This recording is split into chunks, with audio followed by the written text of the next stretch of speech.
So, Mark, can we hear from you when you are resetting a room? What are the topics that you need to hit on just from a category perspective? Awesome. Great question. So I'll always start it by praising someone on the stage that just said something.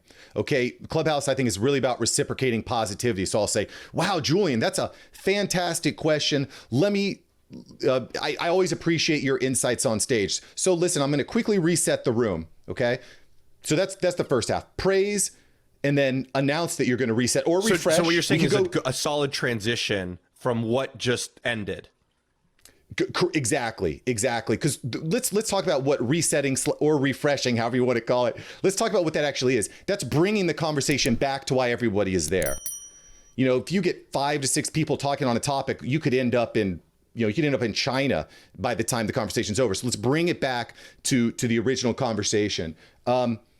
So praise the last person, transition with a reset. Then I might say, very, very briefly what the room's about. Thanks. We're here to help you grow on Clubhouse. Okay. Listen, there's a lot of hands on stage, or there's a lot of people on stage. There's a lot of hands up. We might not be able to get to you. Please DM me on Instagram. I'd be happy to answer your question. You might even get a shout out on the show here. Okay. So that's one call to action. DM me on Instagram. Another one, follow the people around you. Follow people to your left, to your right. There's some great creators out there. That's another one that I put into my rotation. Another thing would be if you have a club, or and we could talk about this too, if you're hosting for a club, make sure that you click that green button up top and join the club. This is a great community. You'll be alerted to all the new shows that go live. Make sure to smash that plus button on your screen, ping your friends, because we're here to help you and them grow on Clubhouse. Okay, so those are my main ones. You'll notice that I've omitted myself, although I do insert that a little bit. Hey, I'm Mark Savant. I host a ton of these rooms. I host rooms on YouTube, podcasting, social media.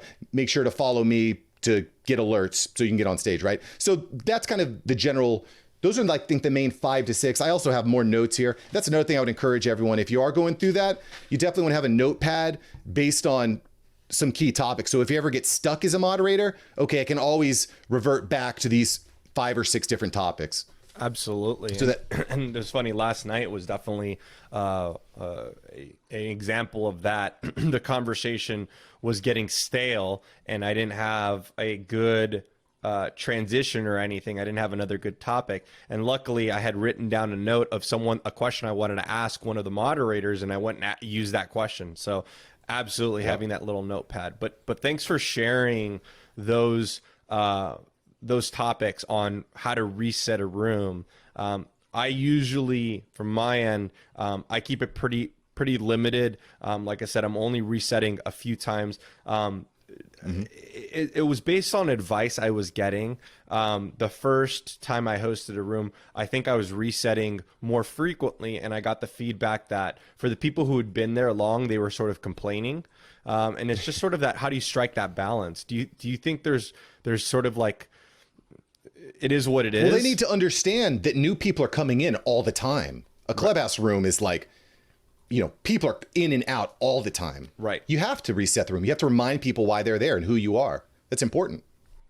It has to happen. So let's start talking tactical here. Let's shift gears on. Now we are in a room, we're moderating, we've got our panel speaking, things are going down. What are some tactics you use when the conversation starts not to go in the right direction? So obviously the reset is an option. Reset it. One of the difficult things as a moderator or a host is, when do I cut people off? How do I cut people off? So there's different tactics to do this, but I'll say, and I'd love to hear yours, because this is not something I perfect. This is a tricky balance. One of the things that I do is I'll unmute my mic. And I'll just kind of leave it open so that person that's talking is hopefully looking at the screen and knows, okay, Mark has something to say. He's unmuted his mic. That could also be a good tell as to when other moderators have something to say, is when they're unmuting their mic. Not to be confused with clapping. Not to be confused with clapping. So that's one tactic, because it really feels bad for everyone when you cut someone off in the middle of something they're saying. What about you? How are you kind of shifting the focus back to the topic? It's a good question. I think the first step is you open up the mic. And if they aren't getting the picture when you open up the mic, then you start using words. You start to say, okay, understood. What do you mean by open up the mic? So you mean open up your mic? Yeah, you open up your mic, right? And so if they haven't gotten the picture that's what you're trying to do, you're trying to talk, then you start dropping in words, right? And you start sort of like, okay, I hear what you're saying, right? And that should be a signal to them. If I like that you agree with them. That's it's a good not way of agreeing. It's just holding space for them that you've acknowledged them, right? Yeah. Right. Because if the conversation's going awry, it's likely we're probably not agreeing with what it is. But I definitely hold space for them to acknowledge them, because regardless of opinions, because I'm the go-to contrarian in almost all the conversations. I want to make sure someone feels heard, right? And I think that's important for me, at least. And so that's kind of your job as a host, is to make sure everyone gets heard. Absolutely. And so once that happens, and they still aren't getting the picture, they're still not relieving the mic off of their mouth, then I'm going to just do the cutoff, right? And I'm going to go, hey, and I'll give you an example of the more times than not when I'm doing it. It's when we have the format of a panel and people are asking questions. So just contextually for everyone, what that means is you have a panel of 5-6 people, or whatever your number of panelists are. They're usually your moderators, and they're there. And then what you have is you have the audience coming up, and you're bringing them up to ask questions. You're bringing these people up so they can ask their own questions. Usually what happens is at some point, someone who's been brought up, who's not up next, tends to jump into the conversation. Tends to jump in and take the conversation in a different direction, or asks a question when it's not their turn.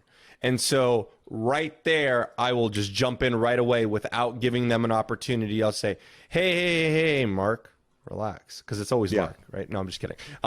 We'll say, hey, Mark, thank you so much for jumping in on stage. We appreciate you. Just so you understand, we've got actually a group of people who are ahead of you, and I'll name off some names just to give a little bit of context. And we'll definitely get to you. If you feel that you need to talk about something really important and it's critical to the conversation, please go to my Instagram and shoot me a DM right now, and we'll address it if it needs to be addressed in this moment. But thank you for joining up. And all right, let's move over to Holly. Holly, please ask your question, and then I'll transition right there. That's a good way of transitioning, because the reality is when that person starts, they're cutting in line. It's like someone cutting in line at the cafeteria, right? It may feel good for that person. It doesn't feel good for the 3 to 4 to 5 people that got cut, but it depends on the type of room. Some rooms are free flowing where it's like anyone and everyone come on stage. And I've seen some hosts be successful with that. But again, I think when you're trying to run, to your point, like a Q&A seminar style, you as the host, you need to control the conversation and cut in sometimes. I was in a room the other day that it was that style. Someone that just jumped on stage, they cut like 5 people and they just started talking, and the host didn't say anything. But I had been in the room for a while and I was engaging with people. So I actually said something. I was like, look, Holly, that's a great question, but like we're in the middle of answering John's question right now. Can we come back to you in just a moment? And I offer that someone may have a bite of information that's absolutely critical to that question, and that's why I hold space for them by saying you can shoot me a DM. And usually, Mark, it's only happened once that someone's actually came back and sent me a DM where it was a valuable nugget. Most of the time, it's just they're interrupting because they got excited, they weren't sure, they didn't understand the format, or they just wanted to sell something, right? Or they want exactly. And so usually that is my barrier. My barrier is go to my DM, shoot me one, and if it's something critical, we will bring it up, and I will bring it up. Yeah. And I think that's a good way. I think you have to do that as a host, because you're not going to make everyone happy all the time. I made a post on this on the other day that you know, on the way up, you want to try to spread love and build up as many people as you can, but some people are just not going to like you for that. So you just got to brush the haters off. Thank you so much for watching. I'm glad you enjoyed this episode. I've got several other episodes right here for you. Smash one of these videos to make sure that you don't miss out on the tips, tools, and tactics of industry experts. Let's take that side hustle full time. Smash one of these links.